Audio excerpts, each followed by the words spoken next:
What's going on, people? This is your boy Freddie the Barber, and I just wanted to address one thing real quick that I don't see a lot of us taking the time to discuss, and that is this whole trend of zero gapping. There's a lot of us who want to make an attempt to make really tight, sharp lines when we are doing the lineup or when we are doing designs and our clients' haircuts, but we need to be very mindful to make sure that we are also taking care of our clients' skin. Too many of us have the desire to follow this trend, and we're actually doing more harm than good. Zero gapping is when you move the moving blade or the cutting blade all the way up to the same level of position of your fixed blade. You understand what I'm saying? Or static blade. Your fixed blade or static blade is the blade that is basically back here. The blade that is back here is your fixed blade or your static blade. This is your moving blade or your cutting blade. And when people are doing zero gapping, what they're doing is they're lining up these blades to where there is no gap.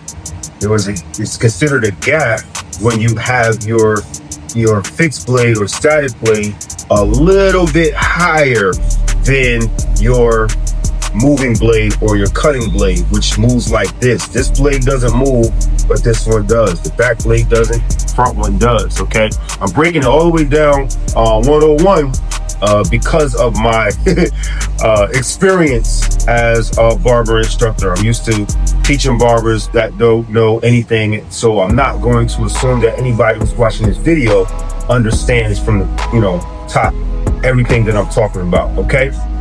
Now, the challenge with zero gapping is the smaller the gap, the sharper the cut is going to be, the sharper the clippers are going to cut. So we have to be mindful that if we are doing that we have the right hand to perform that haircut. You know what I'm saying?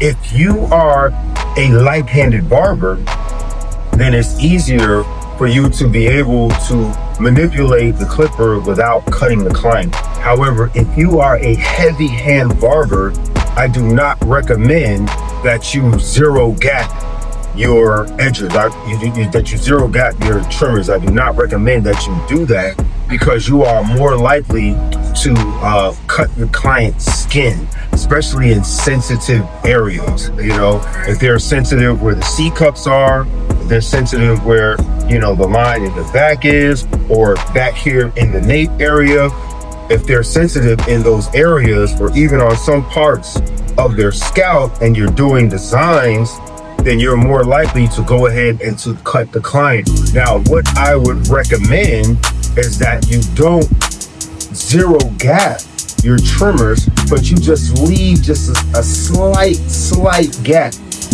so that you will be able to still make sharp lines, but after you line them up with the trimmer, that you would just follow up with the razor. It'll be easier if you do it that way because you're a lot less likely to cut the client. If you know what you're doing with the razor, you will have no problem with this method. 9 times out of 10, barbers are following up with the razor anyway, so this would even do more damage to your client's skin if you are lining them up with a zero gap trimmer and you're following up with the razor. That's how you see some clients, they would come to the shop, and there are some clients who I've gained because they've come to the shop, with these cuts along the lineup, or they would have these dark marks, because of all of the friction from the trimmer from a heavy-handed barber, or they're using liners that are too hot, which is another reason why it's very important that you have multiple trimmers so that we can be able to make sure that we keep our clients' haircut sharp, but we are also taking care of their skin. You understand what I'm saying? So what I normally do when I find a client, and this is just a solution to this challenge, when I find a client who comes to me who has this challenge with their skin, what I recommend they do is use shea butter or cocoa butter on their skin and make sure that, they give their skin a break so it has time to heal. And if they have to get a haircut, to make sure they're going to a barber, if it's not me, that they're going to a barber whose, trimmers are not so sharp that it's cutting their skin. You know what I'm saying? So this is something that I hope that helps, because it's not for everybody to follow these trends. And if you find your trimmer out of line at any point, which is why we should check them all the time. If you find your trimmers out of line at any point, make sure you do what's necessary to keep your trimmers in line, so that one corner won't be sharper than the other, but it'll be nice and even, so that you will be able to take care of your clients the way they are supposed to be taken care of. So let's be mindful of the well-being of the people who we are serving, so that they can have not just a good service, but even when they walk out the door and they see the condition of their skin, they will be happy with that as well. All right. So any questions, any comments, any concerns, please leave a comment in the comment section. If you like this video, please like it, please share it.